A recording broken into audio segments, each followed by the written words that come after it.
Om Namo Bhagavate Vasudevaya.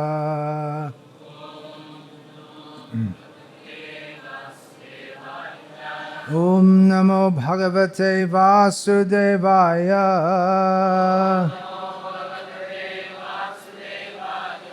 Om Namo Bhagavate Vasudevaya.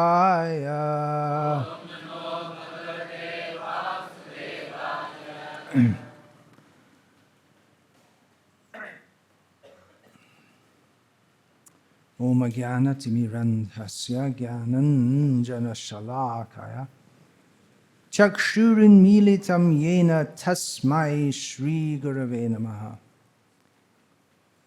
Nama Shreshtham Manamapi Shachiputram Atra Sarupam Rupam Tasyagrajamuruparim Maturim Goshtavatim Radha Kundam Girivaramaho Radhika Madhavasham Prapto Yasya Pratita Kripaya Shri Gurum Tamnatas Vandeham Shri Guru Shri Ataf Padakamalam Shri Gurun Vaishnavanscha Shri Rupam Sagrajatam Sahagana Raghunatam Vitam Tam Sajivam Sadvaitam Savadhutam Parijana Sahitam Krishna Chaitanya Devam Shri Radha Krishna Padan Sahagana Lalita Shri Vishakhan Vitamscha.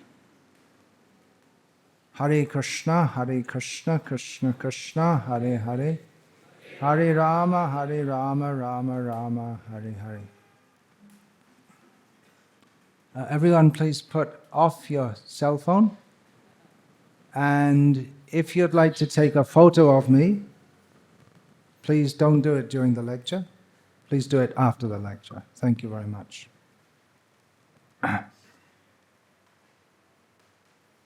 I plan to speak now on Sri Vishnu Sahasranama, name 633, according to the commentary of Sri Parashara Bhatta, who is the first Sri Vaishnava commentator on Vishnu Sahasranama. And other commentators, Shankaracharya has broken up the names somewhat differently, so we get different numbers for different names. This name is a name which could be taken as two names, Sasvatas, Sthirah, 2 words. So you all know what the word Sasvata means? Permanent, yeah. And Sthirah, you know what that means. Fixed, stable, permanent, like that. So it could very well be 2 names, but Parashara Bhatta has given it as 1 name.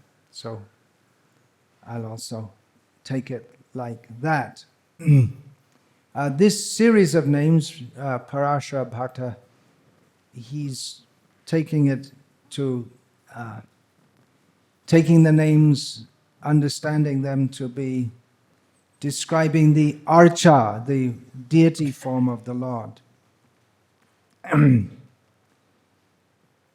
So eternal and permanent. The 2 words are similar, but if Shashvata is taken as an adjective of Sthira instead of a name or a noun in itself, then we can compare with that which is steady but not permanently so. Now, everyone in this world, every living being, they remain steadily fixed in their position, in their body, for some time. But then it changes. How many bodies have we had? Who can say? Krishna knows. No one else knows. So as long as we're in a body, it seems like it's permanent. But it's not. Furthermore, our body is always changing. As we know from the famous example Lord Krishna gives in Bhagavad Gita, that the body changes from boyhood to youthhood to old age. And then death is the final change of the body. So although there's a sense of permanence, it always changes. And the child's body looks different to the man's body. And it is chemically analyzed, it is different also. But Krishna doesn't change his body. We say, oh, he does. He's a baby, then he becomes a little older, and then he becomes a youth. But no, that's very importantly, Krishna says several times in Bhagavad Gita that he is avyaya. That's another name in Vishnu Sahasranama. It means non-expending. Vyaya means expense or diminishing. But avyaya means not diminishing. So Krishna's eternal form appears to undergo changes, but actually his form is permanent. He never dies. He never grows old. He's always a young baby boy. He's always Kishore, a youth. Those forms are eternal. In one universe, on one planet, he might appear, just like 5,000 years ago approximately, he appeared as the son of Devaki, or the son of Yashoda. And then he appeared to grow old, as does an ordinary boy. But actually, he's always a young baby boy. He's always Kishore. He's always in that form. There's no time when he's not a baby boy. There's no time when he's not a youth. So he's permanently fixed in that. Whereas our existence seems, there's a sense, we have a feeling, I am this body, this is me, but it is transient, it doesn't last. We go to another body, and then according to the body we get, we think this is me. Shrotrang chakshu sparshanam cha rasanam granam eva cha adhishtaya manaschayam vishayanupasevate. We get different nose, ears, eyes, tongue, even the sense of touch, Krishna. From this verse we can understand even the sense of touch is different. Just like a dog's sense of smell is different to that of a human. Or the vulture's sense of is more acute. So we learn from biology class. They're probably right. It's not everything they say is wrong. The vulture has a very... No vultures left these days because they send all the cows. Cows don't die in the fields anymore, do they? You don't see cows dying in the fields. You don't see vultures either. You never saw cows dying in the field anyway because you're from big cities. But it used to be. The cow would be dead in the field and the vultures would come. So they can see from a great height. It's very common in England, the country that this time round this thing was born in. There's a very common bird called a kestrel, and you see, it's kind of hawk, and you see them if you go in the fields, not in the city. They're hovering way up in the sky. All of a sudden, it means they saw a mouse down on the ground, and they drop down, and they go up again, and they've got a little mouse. So they can see a mouse from a great height. So the senses work differently. And for the dog also, for hearing, his sense of hearing is very acute. In the dog culture that I come from, they have dog whistles. You blow it, the human can't hear it, but it's very high pitch. The dog can hear it. And in Bangalore is also dog culture now, but they're a bit behind. They probably don't have all these things. So the sense of, all the senses, they are different in different bodies. And of course, for every individual, they're different. And that's the kind of thing that philosophers waste their time with discussing. That, well, what I see green, is that what everyone else sees as green?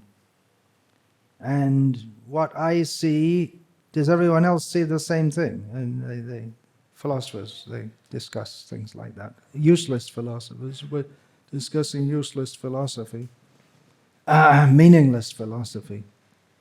But the point we can understand is that the senses of different living beings work in different ways and different levels, and we change from body to body to body. So now we think it natural and normal, and it's always like that. Atmavan manyate jagat. We think that the way we see and touch and taste and smell and feel and hear, well, it's like that for everyone. But it's only, it may be to some extent, but it's different for the dog or the cat or the fly. We're told, again from biology class, their method, their way of seeing is very different. It's in black and white, and they have multi-vision of different, instead of having one vision, they have multi, at least that's what I learned in biology class. And it may have changed by now, although the flies didn't. But what they say about them may have changed.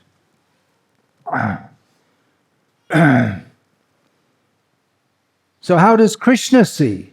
Well, that comes in one of the names just before this. In fact, just before this. Sasvatas. Sarvatas chakshush. He sees everything, in all ways, at all times. Super senses. He feels everything at all times, in all places. It's unimaginable to us. And it doesn't change. Krishna's the same. In Banke Bihari temple in Vrindavan a few years ago, they dressed Krishna in blue jeans and gave him a cell phone. There was a big protest about that, because Krishna, he wears the same kind of clothes all the time. He doesn't change with the fashions. He's Pitambara. Of course, he may dress in different colors also, but generally he likes to dress with yellow cloths.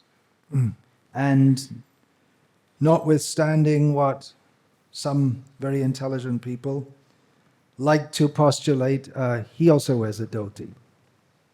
At least we learn that from Srila Prabhupada. So we take it for granted that it's a fact. So Krishna is the same. Now there is a very beautiful prayer by Sri Vallabhacharya that he's different at every moment. This moment he's this, then he's something else. He's different all the time also. So that's contradictory, isn't it? That rasa, what is rasa? Rasa is a sense of wonder. A sense of wonder comes about when something different and unexpected comes. So that's Krishna. He's different and unexpected at every moment. But at the same time, he's the same. So that's possible for Krishna. Please turn off your cell phone if you haven't already done so. So everything is there in Krishna. He's the same and he's different. He's always different, but he's always the same. He's always unexpected. You can never tell what's going to happen. Even his pastimes, they seem to be the same. They take a cycle, the same. But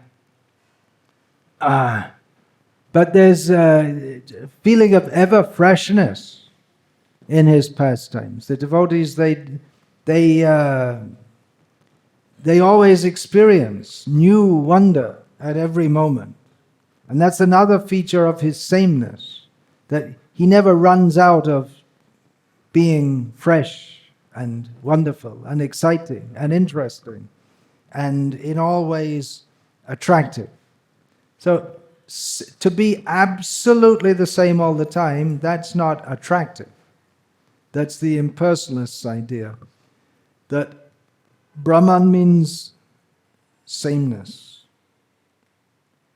But of course, the Ramanujacharya is given, yes, sameness, Advaita, but Vishishta Advaita.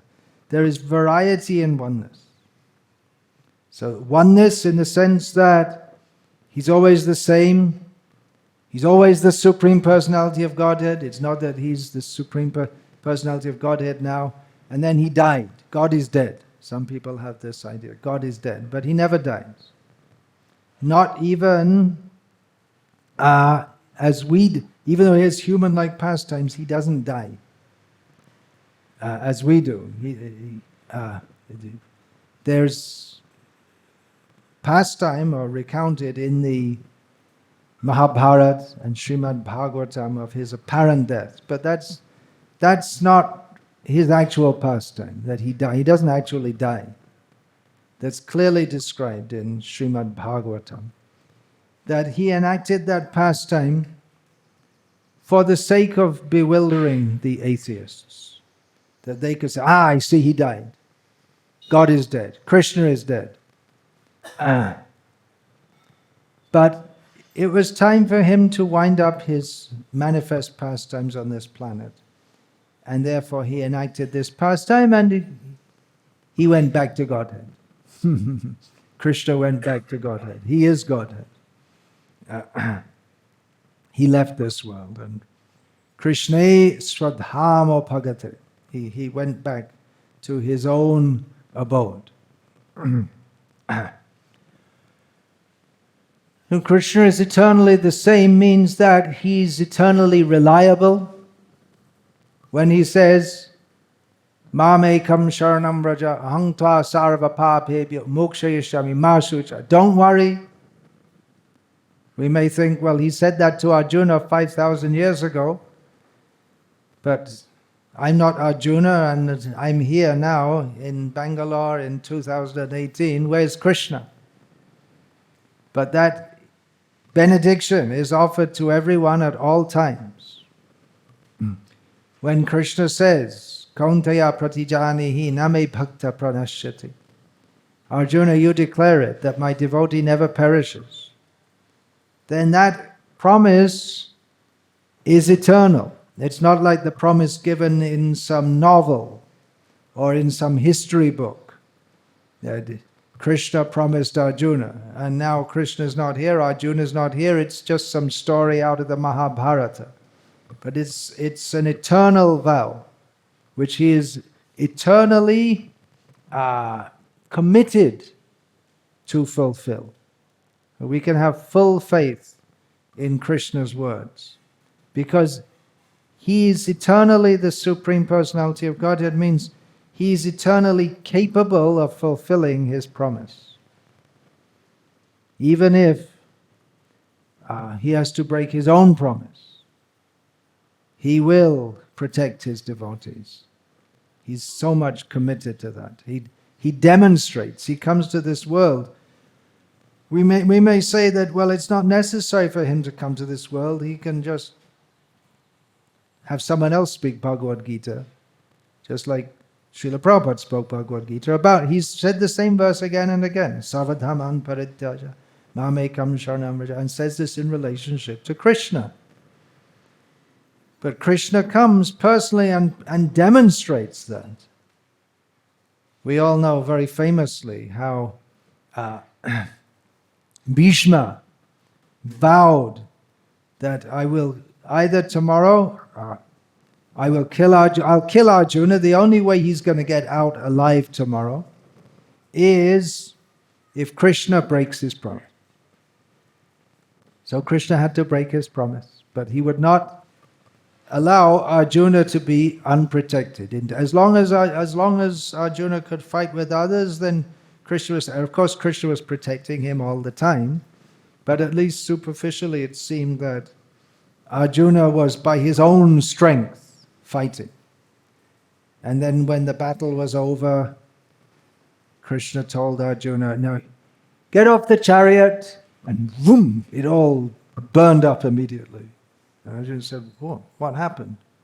He said, well, that was all the arrows with Agneastras, the fire arrows with so many mantras, which I was just holding that all back. So now the weapons with mantras, they have to have their fulfillment. So now there's no need, and zoom. So Arjuna thought he was doing it all himself, but Krishna was holding back the power of, because so many weapons, they work by mantra. And it's not just, we hear bows and arrows, we think it's something primitive, but actually it's highly sophisticated technology that they were fighting with, mantra technology. So Krishna, he came to demonstrate, and he came to demonstrate that he is the Supreme Personality of Godhead. He's extremely interested in protecting his devotees. And from Vishnu Sahasranama, we also get this information from Srimad Bhagavatam. It's all the same. It's all the same messages there. That Krishna is the eternal person who is eternally fixed in his vow to protect his devotees. So in that way also, there's so many names in Vishnu Sahasranama, their meaning overlaps. So one of the names is also Achala. He's unmoving. He won't move from that vow. There's nothing you can do you can't convince him, you can't force him, you can't seduce him to change his vow to protect his devotee. So that's very encouraging for someone who wants to be protected. In this material world, there's no protection. We try to protect ourselves, but balasya neha sharanang pitaro nrsimha.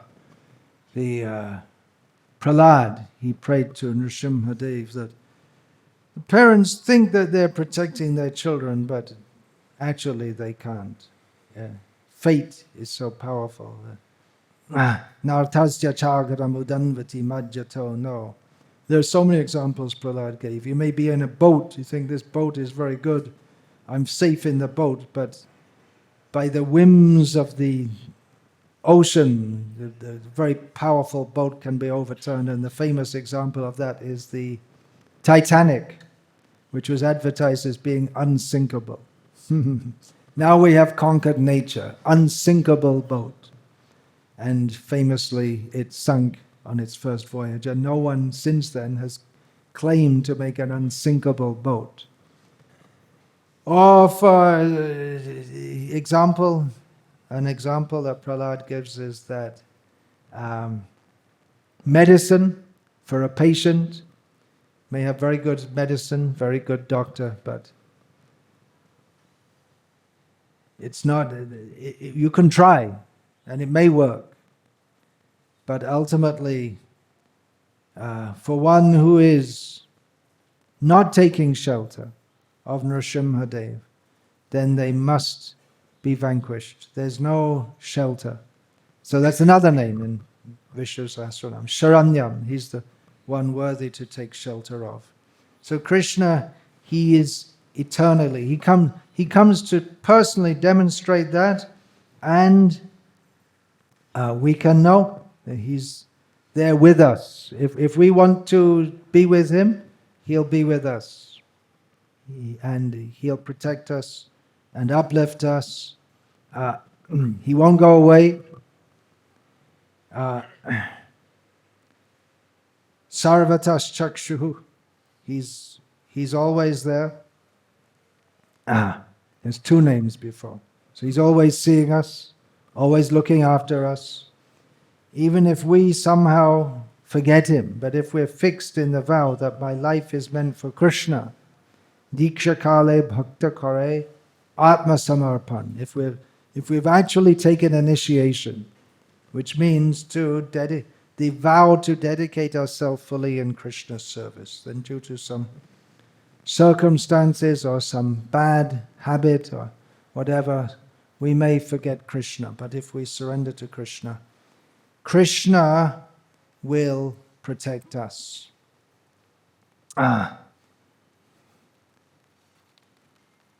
Another important point is that his teachings are always the same, always applicable. He says the same thing.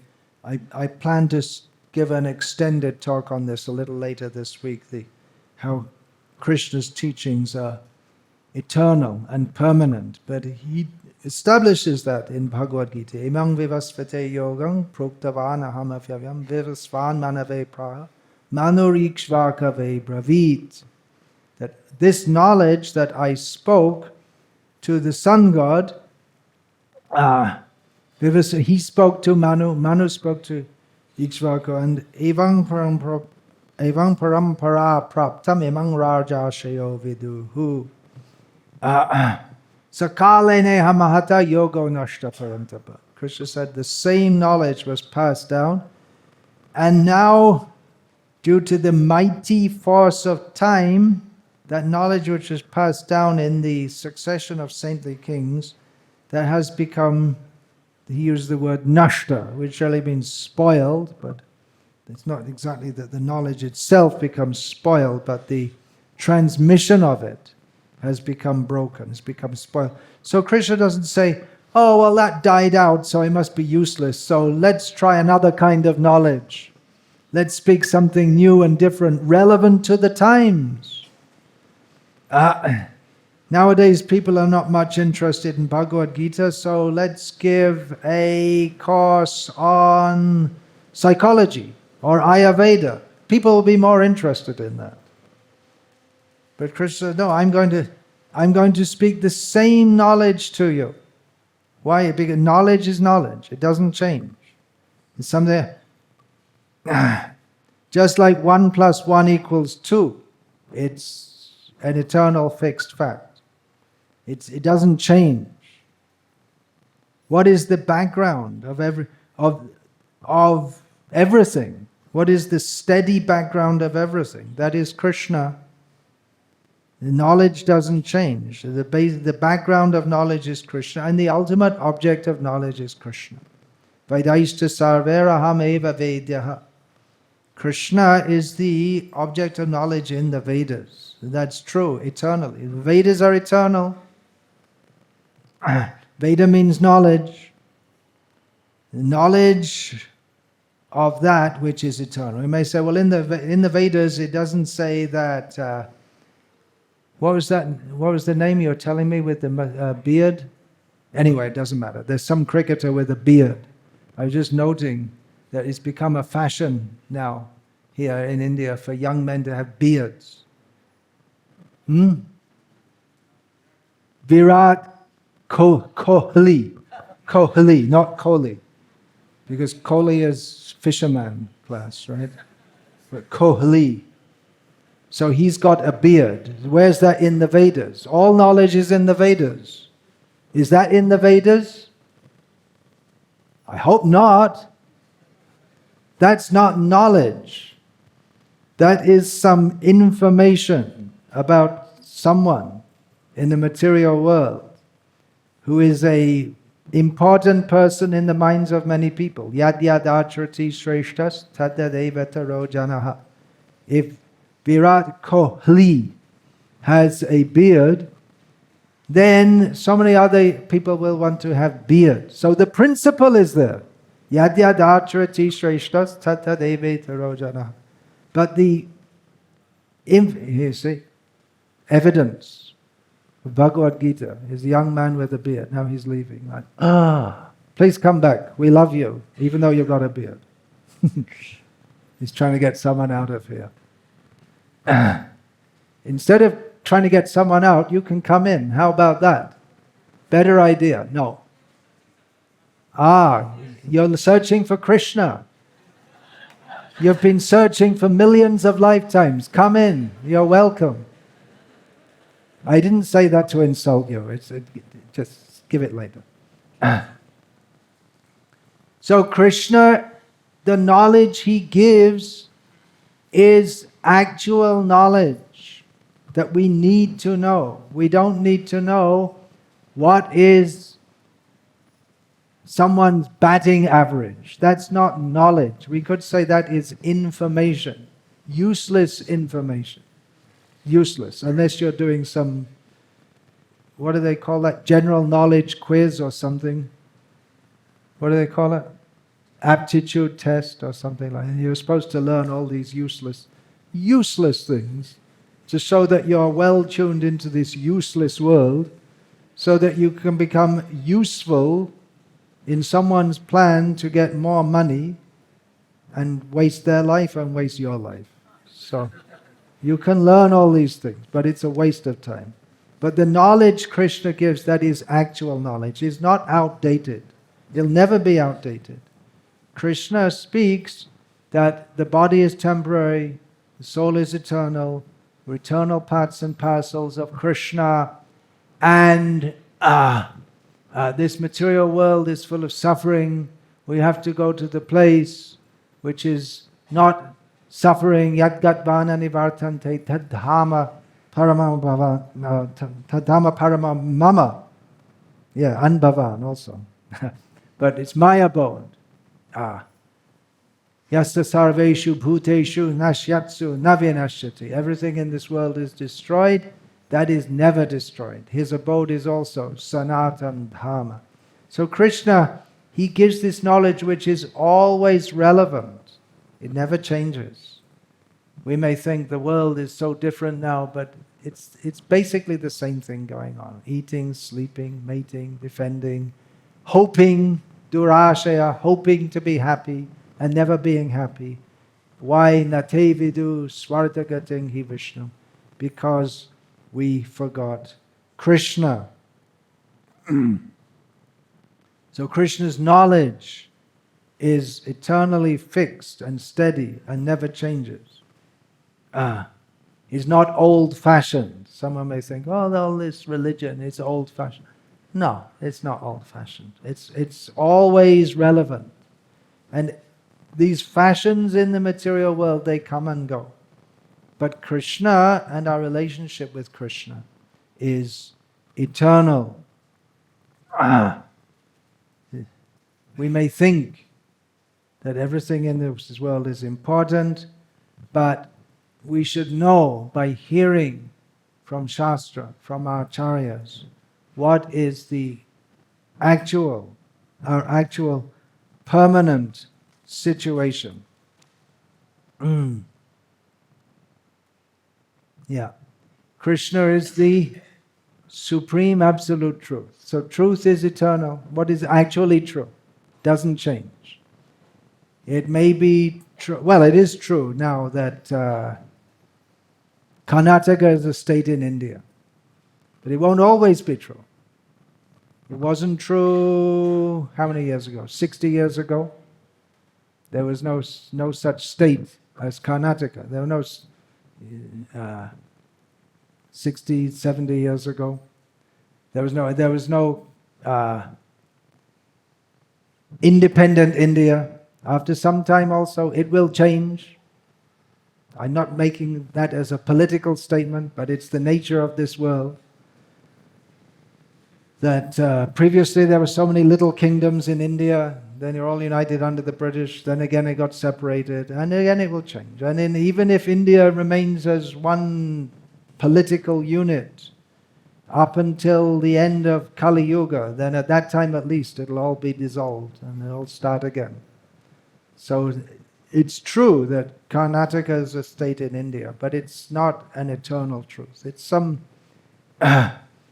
facet of the material energy. It's just like in a kaleidoscope. Everything changes, and it has, every time you turn the kaleidoscope, you can see it has some form. The image has a form, and it all looks very unified, and turn it again and it's gone. And so it's like that. In the material world, everything looks very organized. It may be, but it's temporary. Whereas Krishna is the eternal truth on which everything rests. He doesn't change. Eternally dependable and trustworthy. So that point is very important for us to understand. That to link into the eternal. What is our eternal position as a servant of Krishna? We identify with this body, and we identify with circumstances connected to our present position. So we think, I'm a young man or I'm a young woman. And this is how young men and young women think and act in the world today. So we have to adjust Krishna consciousness to the way the people think today. But no, that's the wrong idea.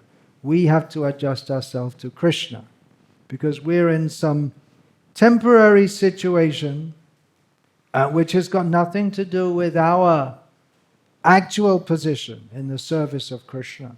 So we have to adjust ourselves to Krishna. That is called Krishna consciousness, doing what Krishna wants, acting in a way, thinking in such a way that will be pleasing to Krishna, dressing in such a way, following the same culture, so that we prepare ourselves to enter the eternal dham of Krishna.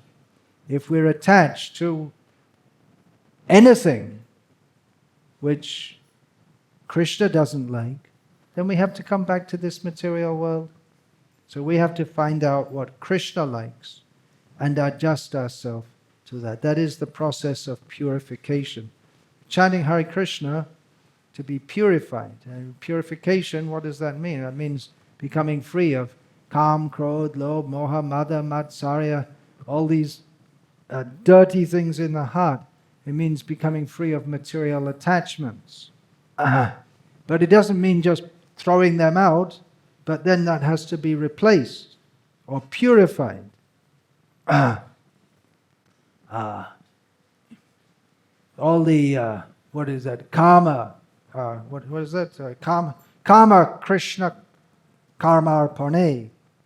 Krodha Bhakta Dveshi Jane. So in this way, Narottam Das, he gives the idea.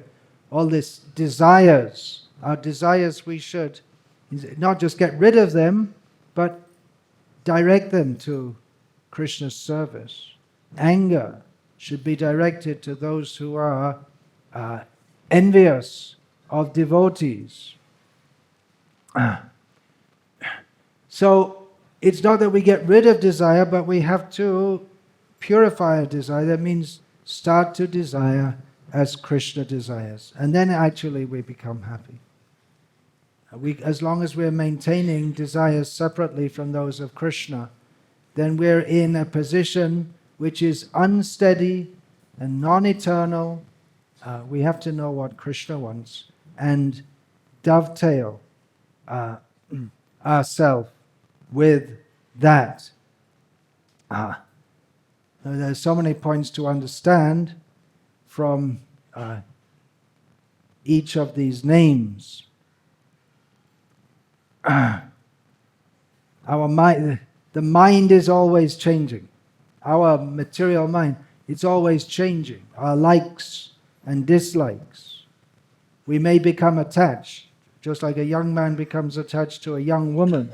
He's attracted to that form. But the beautiful form of the young, apparently beautiful form of the young woman, that changes and becomes an ugly form of an old woman. And is no longer attractive. So if we try to put our propensity to love into something in this world, it will change. But if we put our propensity to love in Krishna, he won't change. He'll always stay the same. He'll always be there for us. Now, it could be said that, well, Shiva is also Sasvatas Sthirah.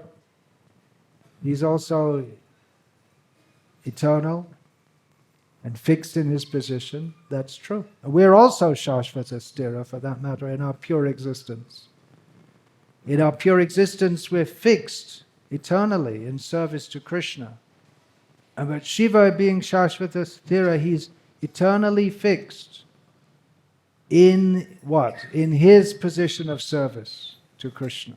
So there's the difference. Krishna is the eternal Sasvata. The living being, the jiva, is also Sasvata. Ato nitya, what's the next word? Sasvata. The jiva is also eternal. And he's also Sthira by nature. Now we forgot that. But Krishna never forgets. So that's another of Krishna's names that we find in Vishnu Sahasranama, is Achyuta. He doesn't forget his position. He's always fixed in that. Baladev Vidyabhushan, the Gauriya Vaishnav commentator on Vishnu Sahasranama, he gives the meaning of this name as that he always remains with his devotees, never leaving their association. He's fixed in his vow to be with them all the time, to be with the devotees. He's their eternal protector and friend.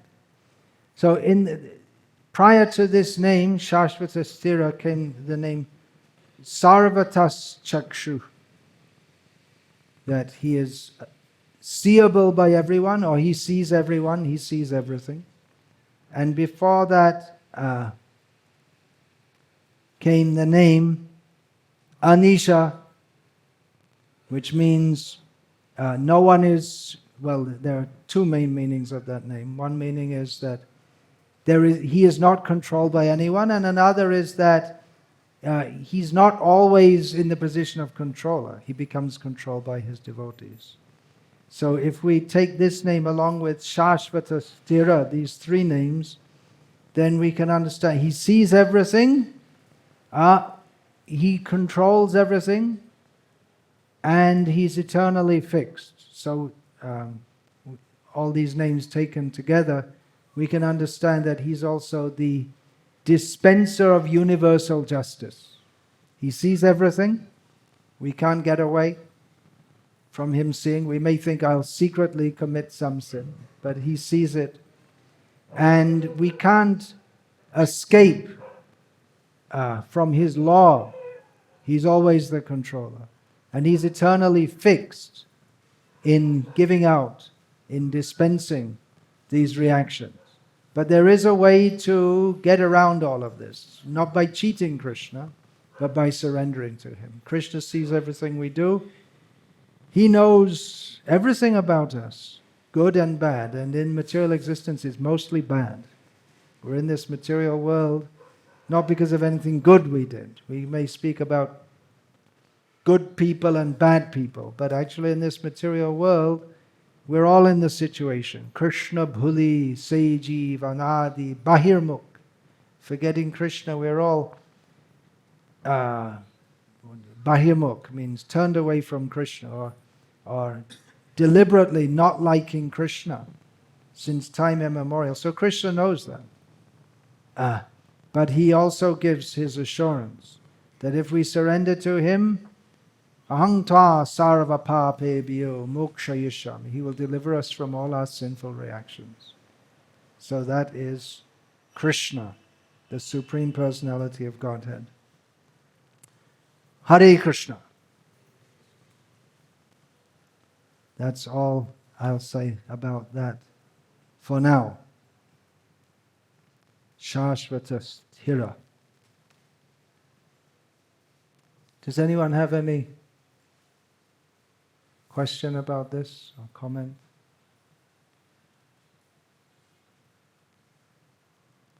Radhe Shyam Prabhu, you'd like to comment something?